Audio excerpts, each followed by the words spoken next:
Hey guys, Stag here. Welcome back to my channel where I showcase the creation process of my creepy cute, lowbrow, and gothic fantasy art and ramble the art things.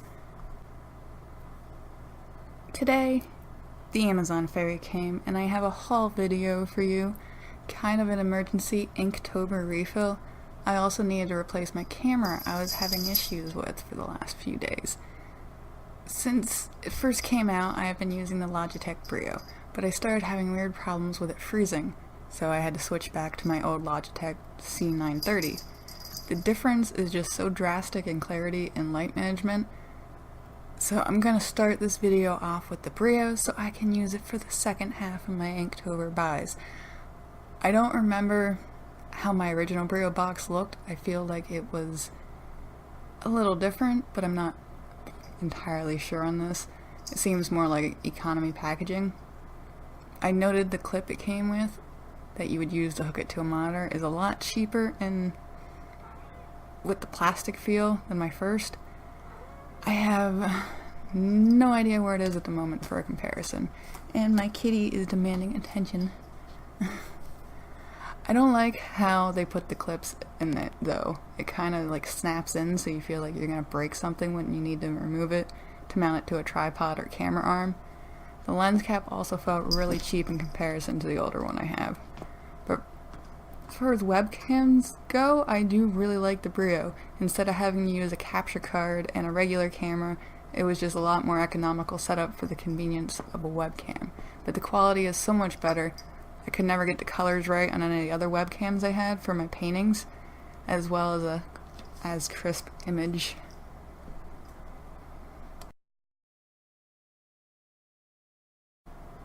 One moment while I hook up the camera.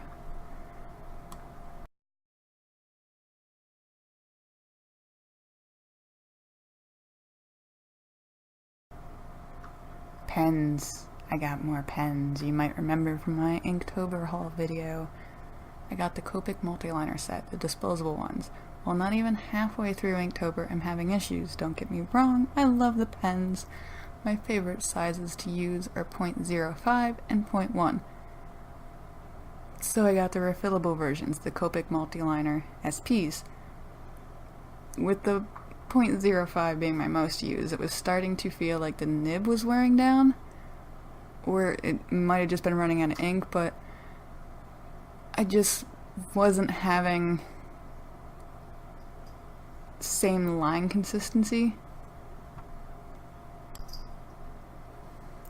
I started Inktober with my first .05 from last year, and then switched to the newer one, and I had the same type of problem. I don't know if it was just running out of ink or if it's just the nib.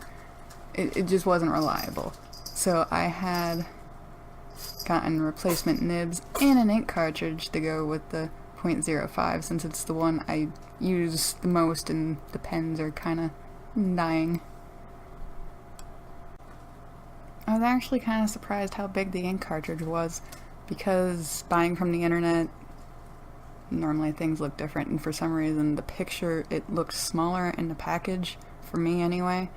So that's kind of a bonus.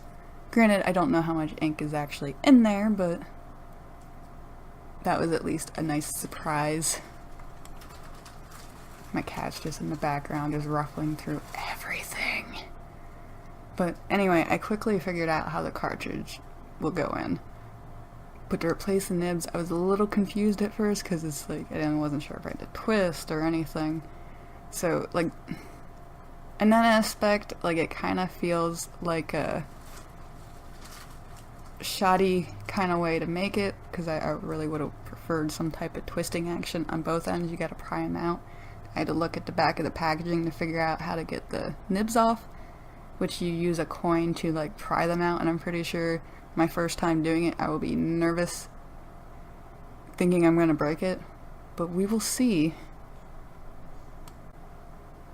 As I was ordering these from Amazon, I was a little confused on like the ink refills, because they had an A and a B type for the cartridges, and it took me a while to figure out what I needed because Amazon was not helpful at all. So I went to the Copic's website and I found out that they have different ink for the smaller versus the bigger pens.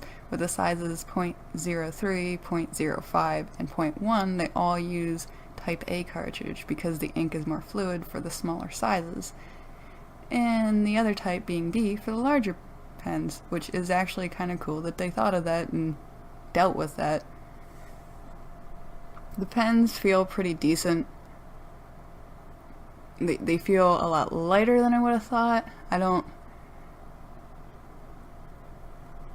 But I can use these. I tested the difference between the two, and the stroke sizes were definitely different. Compared to the SPs, the original multiliners were bolder for both sizes. Now this could be because I have heavily used the two pens and it has worn down the nibs. So I might use this page at a later date to test the SP critters after some use, but drawing with them just felt different. I can't tell you why it felt different, it just felt different. So I will be using these for tomorrow's Inktober, so I'll much likely have another update after giving them some use. Thank you guys for watching. If you want to stay up to date with my current work in progresses, make sure to find me on Instagram. You can also find a menagerie of prints, paintings, pins, patches, and stickers featuring my art at lowbrowmisfits.com. Well, bye.